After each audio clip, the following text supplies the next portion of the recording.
নমস্কার বন্ধুরা, আজকে আমরা বানাতে চলেছি বিহারি কাবাব।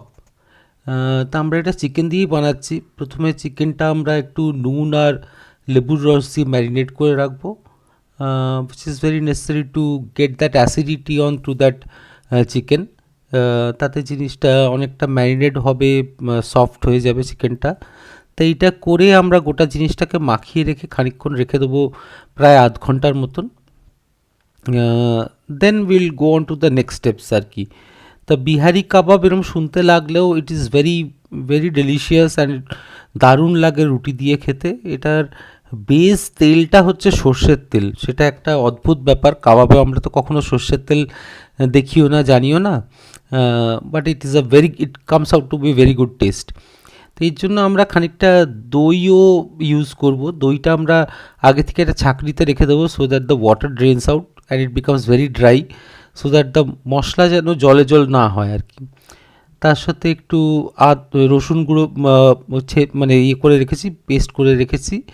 আর মশলাগুলো অনেকটা প্রায় মশলা, এটা হচ্ছে প্রায় রেড চিলি মানে কাশ্মীরি মির্চ, তারপরে একটু হলুদ, তারপরে নিচ্ছি আমরা একটু ধনের গুঁড়ো, তারপরে আবার একটু লাল লঙ্কা, তারপরে খানিকটা জিরে নেব, তারপরে খানিকটা নেবো, তো আমরা কী বলে গোলমরিচ, গরম মশলা, আর খানিকটা জয়িত্রী একটুখানি কয়েকটা স্ট্র্যান্ডস নিয়ে গুঁড়ো করে নেব।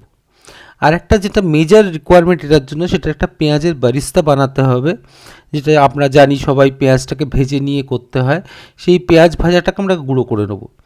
তারপরে সব জিনিসটা আমরা মিশিয়ে চিকেনের মধ্যে পুরোটা মিশিয়ে দেবো, and then we are going to marinate it for some time. তাই এখানে খানিকটা নুন টুন দিয়ে আমরা পুরো জিনিসটা মাখিয়ে নিলাম। মাখিয়ে নিয়ে রাখার পর আপনি দেখবেন একটা অদ্ভুত কালার এসছে, একটা খয়েরি কালার। আর ঠিক তখনই আমরা এই সর্ষের তেলটা, প্রায় 2-2.5 চামচ সর্ষের তেল আমরা ইউজ করব। করে আমরা এটা একটা ফয়েল দিয়ে কিংবা যে কোনো কিছু দিয়ে ঢেকে আমরা 2 ঘন্টা ম্যারিনেট করে রাখবো। ম্যারিনেট করার পর আমরা যেটা করব, কিছু স্কিউয়ার্স, মানে it can be metal also, it can be wood. এখানে আমি উডেন স্কিউয়ার্স ইউজ করছি। সেখানে আমি চিকেনগুলোকে এরকম করে স্কিউয়ার্সের মধ্যে ঢুকিয়ে রাখবো, ঢুকিয়ে রেখে যাতে মানে একটা কাবাব ফিলিংস তো আসতেই হবে, সেই জন্য স্কিউয়ার্সের মধ্যে আমরা ঢোকাচ্ছি একটা একটা করে। আপনি ডায়াগোনালি প্যারালালি যেভাবে ঢোকাতে চান, but it should be a very concised one, মানে জিনিসটা যেন এক জায়গায় থাকে, এলোমেলো না হয়ে যায়, নইলে কিন্তু আমাদের বানাতে অসুবিধা হবে। তা আপনি দেখতেই পাচ্ছেন যে আমাদের এখন স্কিউয়ার্সগুলো সব রেডি হয়ে গেছে। একটু এক্সট্রা মশলা ছিল সেটাও মাখিয়ে রেখেছি। তারপরে আমি একটা ননস্টিক প্যান গরম করে আবার একটু সর্ষের তেল হালকা করে মাখিয়ে নেবো, যাতে জিনিসটা স্টেবল হয়। এবং তারপর আমি পরপর করে এই স্টিকগুলো সাজিয়ে দিচ্ছি এর মধ্যে। আপনি দেখছেন it has already started babbling around with the oil. খুব লো হিটে এটা করতে হবে, লো কিংবা মিডিয়াম হিটে আমি স্টিকগুলোকে রেখে এরমভাবে করতে আরম্ভ করলাম। এটা বেশি নাড়াচাড়া করার দরকার নেই। After some time just go in to see that there is lot of water that has been extracted. অনেকটা ভিজে ভিজে রয়েছে, তাও কিন্তু চিকেনটা অনেকটাই হয়ে গেছে। আমরা এবারে আস্তে আস্তে করে সব কটা স্টিক উল্টে দেবো।